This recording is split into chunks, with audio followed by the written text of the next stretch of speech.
Hello, Ulrike. Please, could you describe your participation on the Solar Decathlon in 2009 and from maybe today point of view or something like that? So your experience from that year? Well, sure. Well, I was the lead faculty member of the Iowa State 2009 Solar Decathlon project. So I was the basically the manager for the whole team, right? Interaction with the university leadership, with the Solar Decathlon, the whole issue of money and fundraising, but also, I oversighted all the different integration of all the team members. Mm-hmm. Mm-hmm. And your second question was what looking back? How yes, from today. Yeah. So maybe it was extremely valuable for us to develop new thinking about integrated design in the studio education and to use performance as a measurement for design in relationship to energy efficiency. I think we learned a lot from working on the project, the students especially. And I think there are still some students who come in and say, could we do something like this again? Because it was really the hands-on approach to a project was what was very important for the students. And that history continues. So new students hear what happened, and we still have the house as a research project, so I can still use a lot of the information we gather from the house in my classes, and other people can learn from it too, and it really sort of sorry never mind. Filtered into the you can cut that out, right? Sure. You filtered into the education for the architects. It also created a lot of contact with other disciplines in the university, which was fantastic. The combination of collaboration with engineers was something which hasn't happened before. So so I think it was very valuable for us to do. A big experience. It was definitely a big experience, which doesn't come that often in one's lifetime. So. So the next question is connected. How do you see Solar Decathlon in the future? I mean, for the next teams, because, for example, members from our team sometimes thinking that the rules really limit the creativity of them. So for example, could be Solar Decathlon, for example, sustainable decathlon, or something like in general? Well, then you have other rules probably. Right? I mean, architecture is restrained by rules always. There's, it starts with gravity, urban rules. There's site restrictions. I mean, there's a lot of restrictions for architecture. So it's just another projects with a lot of limitations. But I think one point you just mentioned, sustainability, decathlon is an interesting approach to not limit it to the solar part. And I think a lot of teams do see it that way these days, that you can't design a solar house without thinking about a sustainable lifestyle, about thinking about the materials.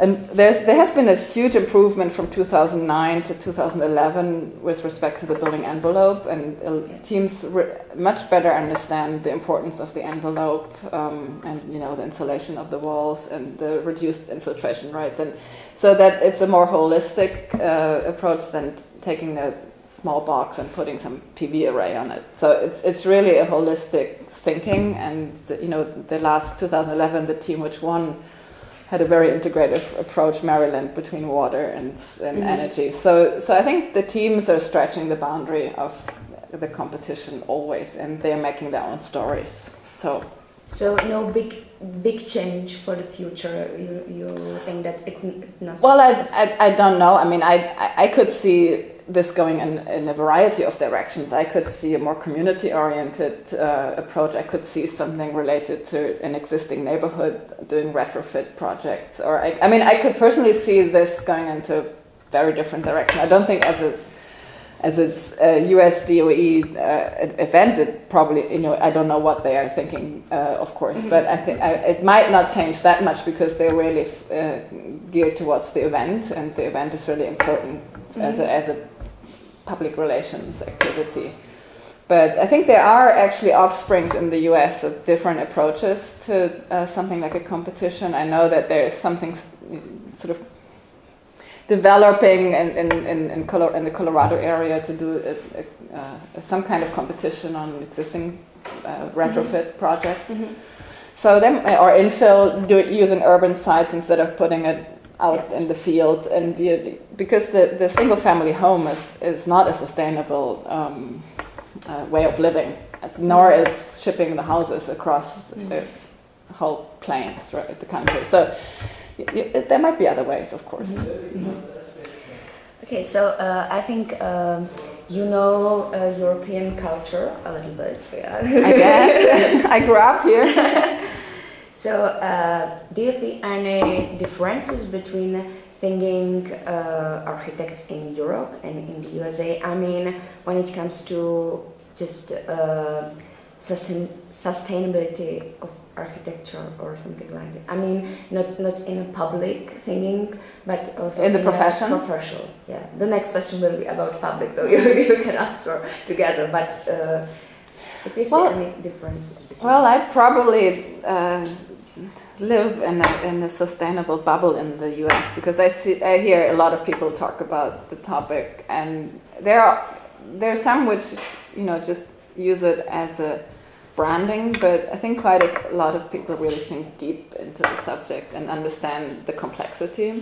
So there's a lot, because there's not much going on with respect to mandating sustainable building. There's a lot of movement coming from within the profession, and you might have heard of the Architecture 2030 Challenge, which actually really is a pledge of the architecture profession to reduce energy consumption in the projects they design by really drastically by 2030.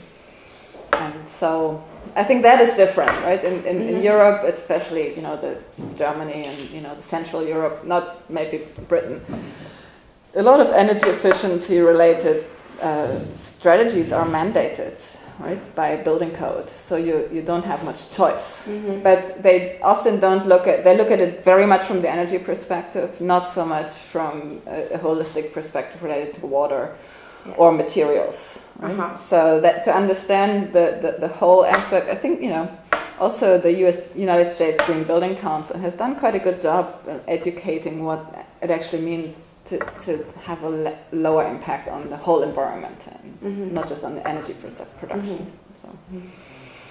So I think there's movement, and especially the last 5 years since I moved to the US, a lot has happened. Yes. So the discussion is really vibrant and active. I don't know how it was before. I didn't live there before. So. Okay, so when it comes to public or the differences between, for example, if the people in Europe just are interested in, or the American are more interested in sustainable? Yes. Well, I think, and it's always difficult to change your lifestyle, right? It took some European countries 20 some years to change, and the European countries had the necessity, for example, Germany had the necessity much earlier to reduce energy consumption because energy was much more expensive, it's much more taxed. We don't have resources much in Germany either, for example. So there was a different necessity to change, and so in the US energy is very cheap and it was available in abundant manners. But I think the public opinion is changing. People are looking more at trying to find ways to save energy and to be more resourceful. And cars are getting smaller, getting more efficient. There's a big weatherization program going on where you can actually get incentives to put insulation in your buildings. People are using bicycles, When I grew up in Germany, nobody bicycled, and then suddenly everybody started bicycling. So I think it's a similar development. People start understanding. I think it's connected also with media and so on. Yeah, and of course we always hear, probably in Europe you hear a lot about, America of course is one of the most energy consuming nations, but things are changing. It's not spiking as much, it's not going up as much, as rapidly as it used to. So. Okay, so And could you give us any advice to our tech team for Solar Decathlon in 2013? Or Of course, be creative and be yourself, right? Try to do something which you really believe in. okay. And look at what has been done before, and I know you have a lot of issues or challenges with getting your house to not Washington, what is it, California, right? You're going to go to California, so that really puts a lot of restriction on you. It has nothing to do with being resourceful or solar. You just have to get it there, right? So that restricts your possibilities of what you can do. But otherwise, I think, we've been at, this amazing church, and, there's so much great architectural history in Prague. I'm sure you can find some kind of connection to what you can bring, which is really specifically from Prague, and not a sort of random or generic international style. I'm sure you can do that. I think you're very capable of that. Okay, so thank you very much for your time. And don't just go there to win, just go there to have fun. No, also, and enjoy, talk to the other teams and really make connections to other architecture and engineering students across the US. They're all great, so use it as an educational experience, and don't get too tied into winning this thing. Mm-hmm. Right? And don't fight with the organizers about single points and stuff. It's not worth it. Right? Okay. Thank you very much. Great. Well, thanks for asking me these questions. Thank you for your 10 minutes for interview.